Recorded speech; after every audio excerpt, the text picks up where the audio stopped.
संक्रांतीच्या दिवशी औसा किंवा वाण देण्याची पद्धत आहे. शहरी भागात ही पद्धत थोडी लुप्त झालेली आहे, पण ग्रामीण भागात मात्र दुपारनंतर स्त्रिया छान आवरतात आणि जवळच्या रामाच्या मंदिरात जाऊन एकमेकींना वाण किंवा औसा देतात. यात काय असतं ते या ऋतूमध्ये येणारी बोरं, ज्वारीच्या ओंब्या, हरभऱ्याचे घाटे, तीळ अशा गोष्टी. आपला देश कृषी प्रधान आहे, तेव्हा स्वतःच्या घरी आलेलं नवीन धान्य आणि विशेषतः त्याचं बीज हे वाण म्हणजे सॅम्पलच्या स्वरूपात एकमेकांना देऊन सण साजरा करणं म्हणजे वाण किंवा औसा. यामध्ये देशी वाणांची देवाणघेवाण होत असे आणि काहीही विकत न आणता स्वतःकडचं जे काही उत्तम आहे ती देण्याची ही भावना आहे. निसर्गाचा समतोल राखण्यासाठी ही देवाणघेवाण किती महत्वाची आहे. जशी कृषी प्रधान संस्कृती कमी होत चालली तसं ही एक प्रथा म्हणून शिल्लक राहिली आणि त्यासाठी सगळ्या गोष्टी विकत आणल्या जातात.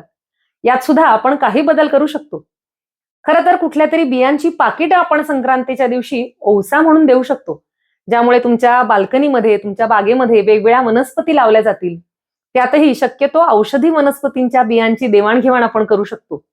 नाही या निमित्ताने असं जर बिया आपण दिल्या घेतल्या तर पर्यावरणाचा समतोल राहील आणि आनंद सुद्धा द्विगुणित होईल. कशी वाटते आयडिया? कमेंट्समध्ये नक्की लिहा.